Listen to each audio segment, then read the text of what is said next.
سيدنا محمدا عبده ورسوله الذي لا نبي بعده.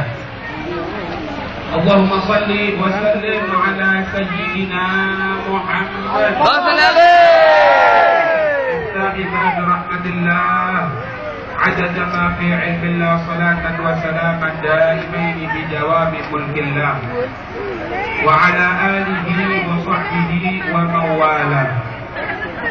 سبحانك لا علم لنا إلا ما علمتنا إنك أنت العليم الحكيم وتب علينا إنك أنت التواب الرحيم.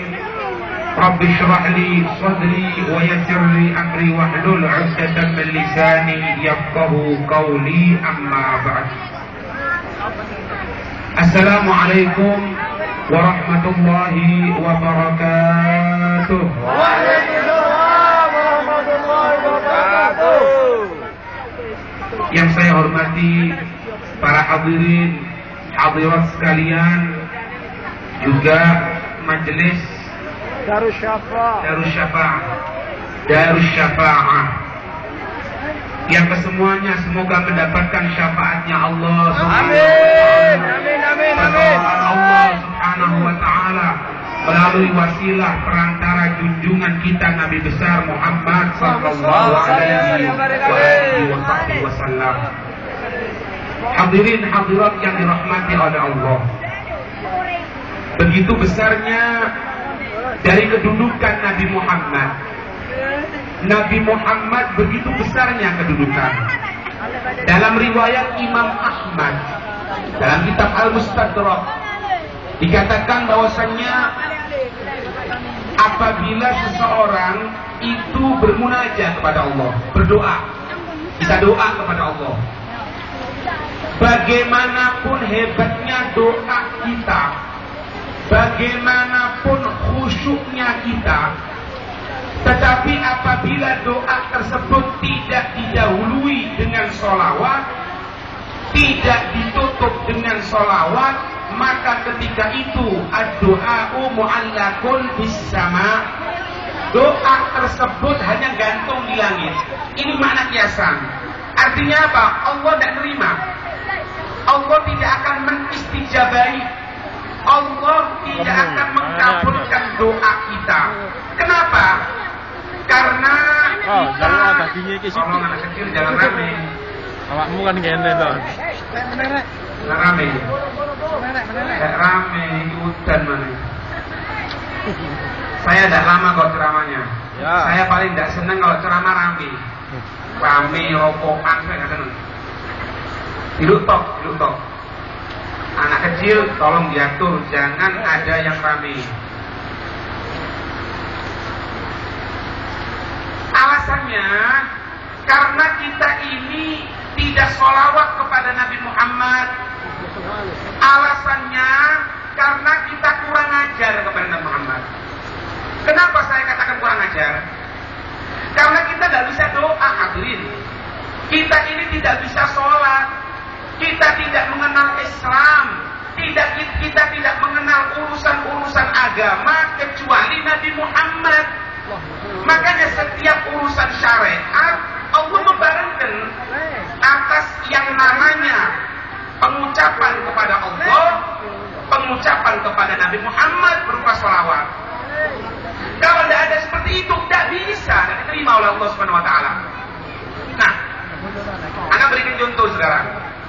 Kalau kita khutbah Jum'ah, bagaimanapun hebatnya khutbah kita, kalau kita tidak sholawat kepada Nabi Muhammad di dalam khutbah yang pertama, di dalam khutbah yang kedua kita tidak sholawat kepada Nabi Muhammad, maka ketika itu khutbah kita tidak sah, sholat Jumat kita tidak sah.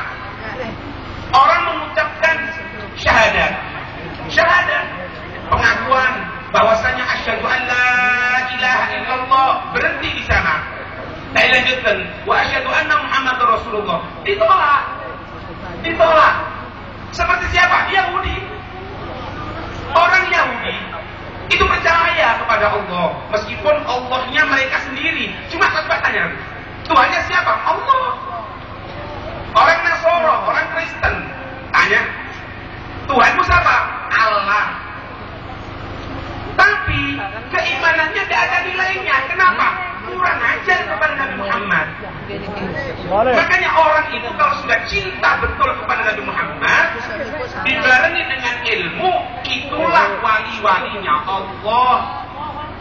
Jadi saya beritahu di sini, kalau ada seseorang ngaku walinya Allah, dikatakan walinya Allah, tapi tidak berbuat sunnahnya Nabi Muhammad, bohong, jangan percaya. Kenapa? Wali itu kita ngelihat ingat sama Rasulullah. Kita kelihatan, oh fulan min fulan, oh seperti Rasulullah. Kenapa? Ini gambarannya Rasulullah. Di dalam kitab Kanzun Najah disebutkan wali itu, Pak. Walinya Allah. Kan sering nggak, Pak? Sekarang ini pokoknya bisa kasih nomor wali sudah. Ada hujan diginikan wali sudah. Belum tentu. Dikatakan dalam kitab tersebut kalau seseorang itu dikatakan seorang walinya Allah, dia tidak menggunakan satu sunnahnya Nabi Muhammad, ditolak turun derajatnya di sisi Allah, bukan dikatakan wali lagi. Coba tanya sekarang, lihat kantong kita, isinya apa? Ada siwak apa enggak? Ini sesuatu yang besar di sisi Allah. Ini sesuatu yang agung, siwak yang dicintai oleh Nabi Muhammad sallallahu alaihi wasallam. Jangan ngomong, anak kepingin dapat syafaat. Iya, tapi mana iktibahmu? Mana kecintaanmu? Mana engkau pengikutanmu kepada Nabi Muhammad? Ada, maaf ya saya dulu slide. Ya saya siwak kondo. Oh bocah belum jumpa. Maaf saya dulu gini ya, maaf. Si enak begini. Suatu saat pernah itu Nabi Muhammad didatangi ketika Nabi Muhammad sandar di Ka'bah dengan beberapa sahabat. Datang itu orang Yahudi. Orang Yahudi datang orang Yahudi. Dengan sombongnya dia mengatakan apa? Kamu Muhammad kan? Nah, tidak pernah bohong. Dikatakan, iya. Kamu yang aku jadi utusannya Allah, katanya. Iya, aku utusannya Allah. Dan aku bukan ngaku. Ini pengangkatan dari Allah. Ketahui, aku percaya dengan Allah. Tuhanku Allah, katanya Yahudi. Tapi kalau kepada kamu, tidak percaya sama sekali. Diam Pak Mayu. Dan dijawab, Idza khusima yasmut wala yujawid. Nabi Muhammad itu kalau dikatakan dirinya, ini harus ada sama kita ini. Kalau kita dikatakan kamu ini kurang ajar, kamu ini gila, kamu biarkan. Idza khusima yasmut wala yujawid, wa idza du'iya haqqullah lam yakum ahadun li ghadabi. Tapi kalau sudah syariatnya Allah dibuat mainan, tidak ada satupun yang mampu untuk meredam kemarahan Rasulullah. Ketika itu Nabi Muhammad diam. Didiamkan Nabi Muhammad. Allah tidak terima, Pak. Ini satu patokan sama kita. Satu pedoman, hati-hati. Wali-walinya Allah itu niru Nabi Muhammad. Kalau kita menjelekkan satu walinya Allah, dikatakan ini sok pintar, ini sok alim, ini sok ini. Padahal dia walinya Allah, mereka akan maafkan, Pak. Sama seperti Rasulullah. Tapi ingat, Allah tidak akan ridho. Allah tidak akan membiarkan orang yang kurang ajar kepada wali-walinya Allah. Man adali waliyan faqad adantuhu bil harb. Barang siapa yang mengganggu para wali-waliku, benar-benar aku mengumandangkan pertempuran dengan orang tersebut. Sehingga ada dua hal. Orang itu kebanyakan mati su'ul khatimah.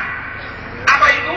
Pemusuh wali-walinya Allah. Banyak kan sekarang yang mengatakan apa itu Ghazali, apa itu Syekh Abdul Qadir Jailani, paranormal pisan orang gitu, bilang kan apa itu? Yang dikatakan Imam Ghazali seperti ini. Wah, ente siapa? Imam Ghazali ada karangan kitabnya. Ente mana karangan kitabnya? Ente katakan Syekh Abdul Qadir Jailani seperti ini, seperti itu. Ente ini apa? Harus berani, Pak. Wani lah. Wani. Insyaallah. Enggak kok Yang kedua, orang pemakan riba, Pak. Orang makan riba, hati-hati. Ini banyak ini. Apa? Riba. Riba itu apa? Kullu qardin jarra naf'an fahuwa riba. Setiap pinjaman yang menarik kemanfaatan itu riba namanya. Anak pinjam uangnya berapa? 1 juta. Baik, anak kasih 1 juta. Tapi ingat, setiap pagi kamu sapu rumahku. Riba. Beb, ini kecil beb, 0,00001%. Benar kan? Katanya Nabi. Anak buat jelas Pak di sini. Nyampaikan syariatnya Rasulullah. Nabi Muhammad menyatakan apa? Ar-riba'u sab'una baban. Riba itu ada 70 macam. Riba dosanya itu 70 macam tingkatan. Wa adnaha, dan paling rendahnya dosa riba kama ya'tir rajulu ummah, seperti seorang anak berzina dengan ibunya sendiri. Itu paling kecilnya dosa riba. Makanya orang pemakan riba kebanyakan mati su'ul khatimah. Nauzubillah. Nabi Muhammad dilecehkan seperti itu oleh Yahudi. Allah tidak terima. Turun firman Allah. Qul in kuntum tuhibbunallaha fattabi'uni yuhibbukumullah wa yaghfir lakum dzunubakum. Qul, katakan wahai Nabi Muhammad, in kuntum tuhibbunallah, kalau kamu sekalian cinta kepada Allah, kalau kamu mengatakan aku cinta Allah, Tuhanku Allah, katakan fattabi'uni, ikuti aku, ikuti Nabi Muhammad, ikuti aku Nabi Muhammad. Alhamdulillah tambah terus. Amin. Amin. Iki suaramu tambah terus. Kuat-kuatan karo dari mana?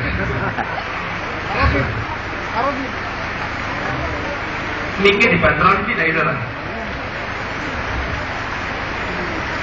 Kalau kita ngikuti fattabi'uni, maka ikuti aku. Apa faedahnya?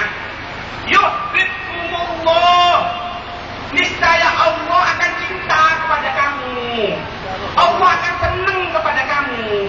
Siapa ini orang yang dicintai Allah? Fahum awliyaullah, mereka itu para wali-walinya Allah. Mereka orang yang dicintai oleh Allah. Siapa orang yang dicintai oleh Allah? Ketika dia ittiba dengan sang Rasul, ketika dia ikuti kepada Nabi Muhammad.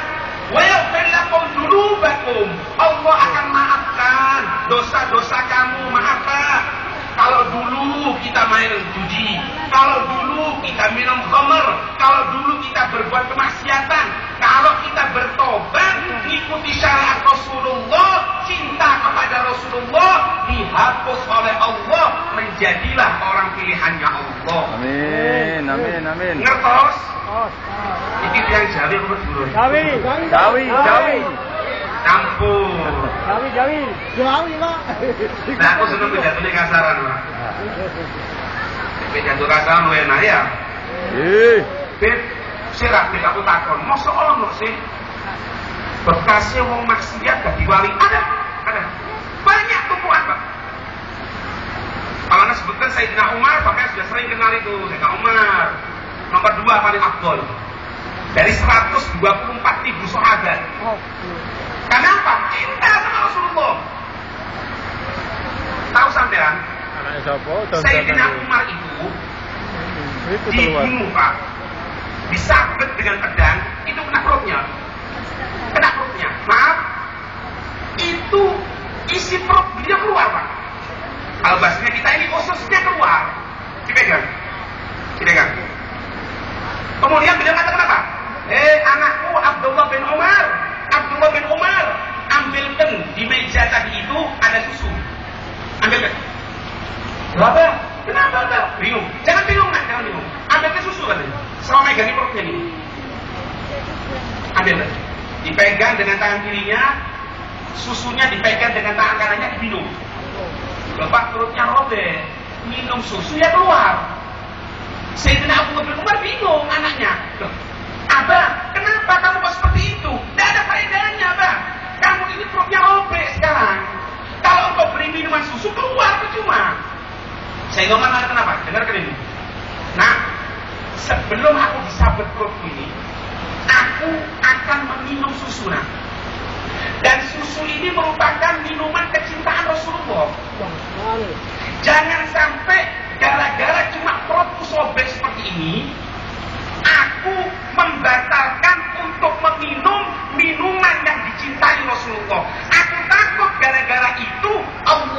tidak menerima kebaikanku. Karena apa? Membatalkan satu hal yang dicintai oleh Rasulullah berupa minum susu.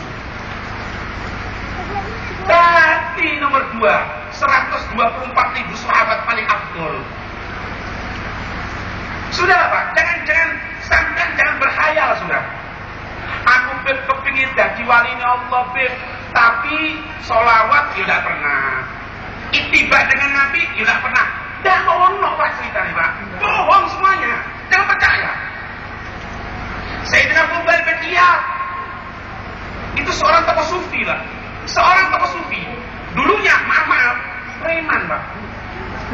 Tapi ketika beliau tadi itu masuk rumah, kemudian akan mengambil harta di rumah tadi itu, di sebelah ruangan situ ada seorang perempuan. Perempuan tadi itu mengambil wudhu, kemudian sholat. Kemudian baca Al-Quran. Ketika baca Al-Quran, kaget Sayyidina Fudail bin Iyad. Ya Allah, ini perempuan tua, tapi masih mampu untuk mendekatkan diri kepada Allah. Sedangkan aku yang masih memiliki kekuatan, yang masih memiliki energi yang kuat, tapi kenapa aku maksiat kepada Allah? Tidak aku sholat seperti itu perempuan. Mulai malam ini ya Allah, aku bertobat ya Allah dari perbuatan seperti ini. Tobat menjadi tokoh sufi, menjadi guru di zamannya Sayyidina Fudail bin Iyad. Karena apa? Ikuti Rasulullah. Nah, sebab kok dadi wali ku ya apa sih kan? Wali ku ya apa begini? Tahu ya, pengangkatan seorang wali, diangkatnya derajat seorang wali itu kapan? Malam. Tidak ada ceritanya yang dikatakan walinya Allah tapi tidak bangun malam. Lihat itu Rasulullah. Jangankan setelah Rasulullah diangkat menjadi seorang nabi, pada zaman Rasulullah sebelum diangkat menjadi seorang rasul, ketika umur 25 tahun, berangkat dengan seorang budak laki-laki namanya Maisarah. Hati-hati, Maisarah bukan perempuan. Maisarah di sini nama laki-laki. Dibarengi itu Maisarah memberikan beberapa perkataan, memberikan beberapa cerita kepada Sayyidina Khadijah, sampai Sayyidina Khadijah menaruh cinta kepada Nabi Muhammad. Maisarah mengatakan gini, ini Muhammad ini ketika berdagang kita mendapatkan keuntungan yang besar wahai tuanku Khadijah. Kenapa? Dia itu kalau jualan, kalau jualan, ketika semuanya tadi itu, semuanya satu persatu ketika menjual barang dengan mengucapkan dari kalimat-kalimat sumpah, dengan menyebutkan Tuhan-Tuhan mereka, tapi ini enggak. Ini Muhammad ini kalau jualan, misalnya sorban. Ini berapa harganya sorban? Nabi Muhammad kalau jualan gini Bang, ini sorban, aku pulakannya 60.000. Engkau berikan keuntungan berapapun terserah.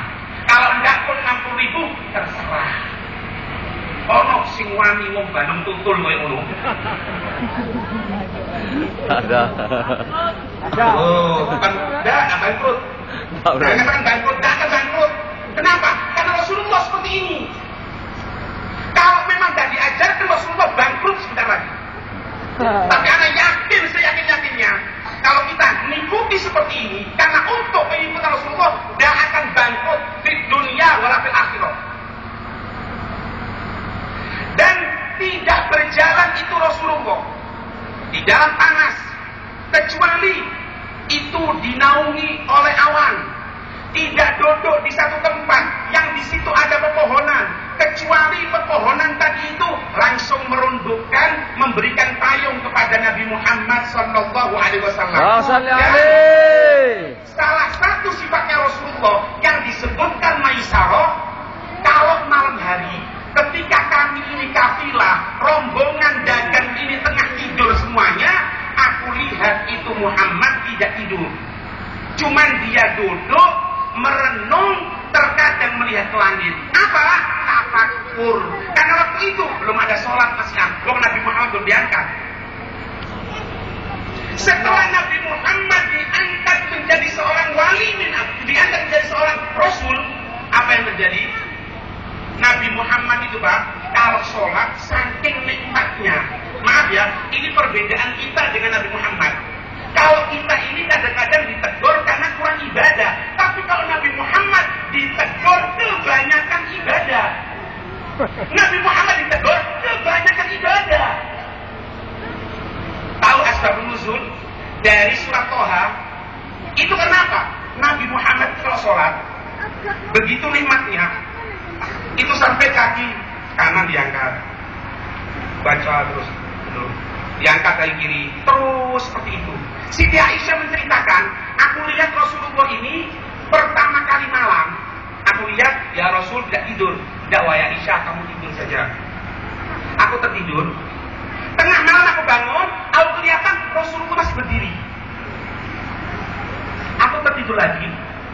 Beberapa saat aku bangun lagi, aku lihat Rasulullah tetap dalam keadaan berdiri. Ketika itu aku turun dari ranjangku dan aku bareng bersama Rasulullah untuk sholat. Rasulullah kebanyakan sholat sehingga apa? Kakinya bengkak. Turun firman Allah, Toha. Ini Toha, Allahu ya'lamu bi-muradi. Allah yang maha tahu apa maksudnya Toha tadi itu. Tapi sebagian ulama mengatakan yang dimaksud Toha, yang pertama adalah nama Rasul, panggilan kepada Rasul Toha. Yang kedua, yutahtihu rijlaiha fil ard. Maknanya apa? Toha, letakkan kakimu di bumi. Kenapa? Karena kalau Nabi sholat begitu nikmatnya diangkat. Ma anzalna alaikal qur'ana tashkur. Kami Allah tidak menurunkan ini Al-Quran ayat ini agama supaya kamu menjadi celaka, supaya kamu menjadi susah. Dan Nabi Muhammad. Jadi kalau Nabi Muhammad ini ditegur kenapa? Kebanyakan sholat. Lah kita orang, Allah alam. Mana juga bengkak deh. Kau futsal. Ya. Nah, ada satu cerita Pak. Suatu saat ada satu perampok masuk ke rumahnya Syekh Abdul Qadir Al-Jailani. Masuk ke rumah Syekh Abdul Qadir Al-Jailani. Ketika orang tadi itu akan mencuri, Syekh Abdul Qadir Al-Jailani dalam keadaan sholat. Beliau tahu, oh ada maling ini. Diamkan, jangan, biarkan. Sholat terus. Ketika itu Syekh Abdul Qadir Al-Jailani ketika rokok, dipikir sama si malingnya sudah tahu, sehingga si maling tadi itu masuk di bawah kolong. Di bawah kolong ranjangnya beliau Syekh Abdul Qadir Al-Jailani. Beliau bersolat. Selesai sholat, tengah malam ada orang teriak-teriak dari bawah. Wahai Syekh, wahai guru, tolong bukakan pintu, ada sesuatu yang penting, ada sesuatu yang penting. Nah, kalau rumah di Arab itu tak kelihatan gini dari bawah. Ada apa katanya? Masuk katanya. Tidak kunci. Masuk. Tambah deres. Masya Allah, rahmatnya tambah deres. Alhamdulillah. Jangan takut. Ya, jangan takut. Insya Allah ini turun hujan rahmat. Amin. Muhammad. Masuk Pak. Orang tadi mengatakan, wahai Syekh Abdul Qadir Al-Jailani, ini sekarang di kampungku ada seorang yang kita kenal sebagai wali min auliyaillah, sebagai orang-orang pilihannya Allah ini. Tapi dia wafat sekarang ini. Dan yang gantikan terus siapa? Karena dikatakan di satu daerah itu kalau tidak ada seorang wali min auliyaillah, sebentar lagi daerah itu akan dihancurkan oleh Allah. Siapa? Kalau tidak ada seorang wali min auliyaillah akan dihancurkan. Kenapa? Karena yang namanya walinya Allah itu bukan cuma enak-enakan gitu Pak. Wali itu juga menanggung segala musibah yang akan jatuh. Makanya ketika suatu saat datang seseorang kepada Kiai Hamid Pasuruan, datang jauh, permintaannya aneh. Ada apa? Saya ini Yai kepingin jadi wali. Kepingin jadi Wali. apa katanya? Kiai Hamid, ente mampu dah jadi wali. Cubone ini mampu. Man ahabballah ila ahabballahu abadan ibtalahu. Kalau Allah mencintai seorang hamba akan diberikan ujian. Buat ujian naik ke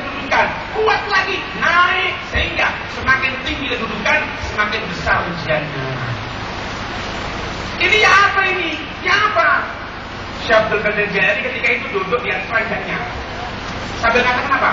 Oh, kamu bingung tak? Bingung gara-gara di situ tidak ada yang gantikan yang jadi wali. Tidak ada, ini apa ini? Kita bingung. Apa akan gantikan orang? Mau tidak gantikan? Mau katanya. Siapa? Orang yang di bawah kolong ini sekarang. Yang ada di bawah kolong ini.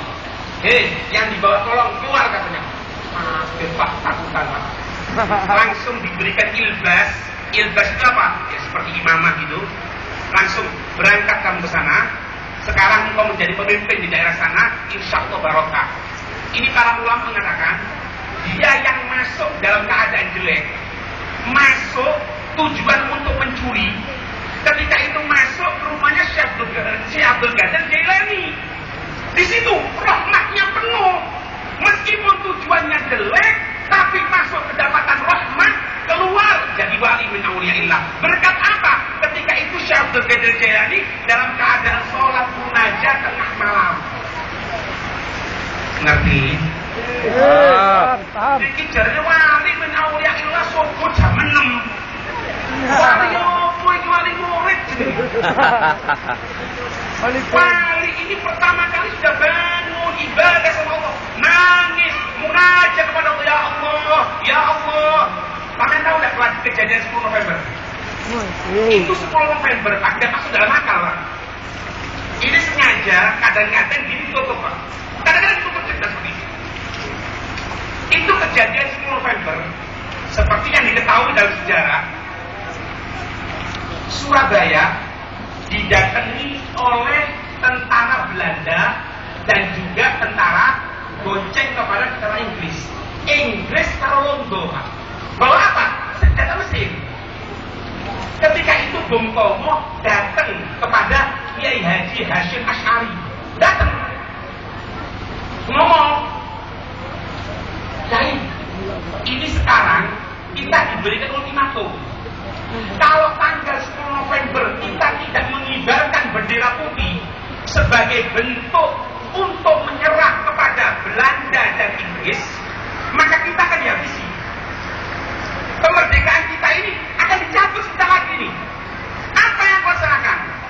Katanya beliau kesini itu nanti kamu pidato tadi itu tutupan dengan takbir. Makanya rekamannya itu kan ada sekarang. Itu terakhir pasti rekamannya Allahu Akbar, Allahu Akbar. Dari mana itu? Itu anjuran Kiai Haji Hasyim Asy'ari. Kemudian sudah pulang. Besok aku bantu. Loh, siapa yang bantu? Ya, Hasyim Asy'ari masuk tentara, Pak. Santriku dibantuin. Pak, santri loh, Pak. Moco kitab kuning mau perang. Ini ceritanya Mas Lakal. Apa yang terjadi? Pergi itu Bung Tomo sesuai anjuran dari Hasyim Asy'ari ini. Itu beliau memerintahkan beberapa murid untuk ngambil pring bambu, dibuat bambu runcing, dikelompokkan semuanya. Ketika itu beliau mengatakan, ayo moco Yasin bareng-bareng. Moco Yasin. Beliau dengan muridnya baca Yasin, baca minta munajat sama Allah. Dan beliau mengatakan, malam ini jangan tidur. Karena apa? Besok akan terjadi pertempuran, kamu maju biidznillah. Malam ini minta sama Allah. Malam ini engkau munajat kita semuanya kepada Allah. Sudah Pak santri Pak, malam nangis minta kepada Allah. Santri orang perangnya apa ceritanya? Apa yang terjadi? Ketika terjadi 10 November, iku londo karo Inggris buyar. Gara-gara apa? Pring. Sing dihadapi apa? Senjata mesin. Ini mana akal yang bisa terima? Engkau sampai aku cerita ini, loh, pringnya itu sakti. Duduk pringnya sih sakti, bukan pringnya. Karena apa? Munajatnya sama Allah, nangisnya kepada Allah di malam hari, minta kepada Allah di malam hari. Ketika itu dirubah oleh Allah. Sesuatu yang tidak masuk dalam akal bisa jadi masuk akal. Buyar Pak londo karo Inggris. Nah sekarang kita orang ini kita perangi produk-produk Amerika. Kita jangan minum Coca-Cola. Kita jangan makan di Kentucky karena itu produk-produk orang kafir. Tapi lek kon kemantenan padha lanang wedok kaya wong kafir. Kon lek mangan yo ngadeg kaya wong kafir. Kamu minum gunakan tangan kiri seperti orang kafir. Endi kate menang? Belah-belah terus. Kadang-kadang maulid Nabi, yo maulid Nabi. Tanggal 14 Februari, hari Valentinean kabeh. Sing kadang-kadang Masya Allah, sing wis sepuh-sepuh teko nang bojone, Dek, saiki Valentine, Dik. Tau pakai coklat, Dik. Maaf yo. Oh, loh. Kalau kita orang ini kasih sayangnya dah tunggu tanggal 14, Pak. Kasih sayang yang diajarkan Rasulullah setiap waktu dalam kehidupan rumah tangga kita. Ada satu cerita, suatu saat ketika itu Rasulullah duduk dengan Sayyidatuna Aisyah, duduk bareng. Kemudian Siti Aisyah itu menyodorkan minuman. Ya Rasul, wahai suamiku, ini minuman untukmu.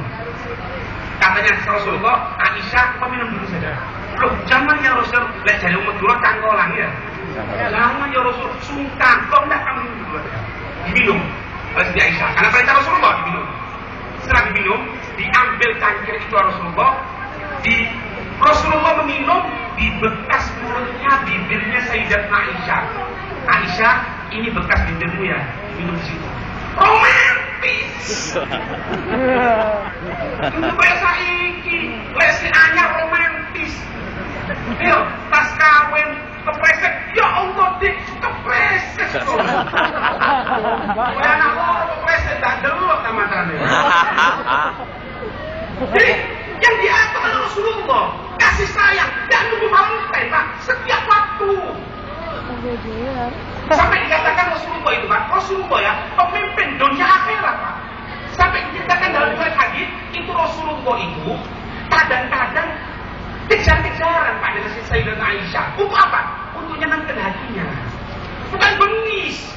Tidak, dan itu sifatnya Rasulullah. Rahmat, kasih sayang itu Rasulullah. Nah, kalau kita Pak, misalnya ya, ini sekarang Amerika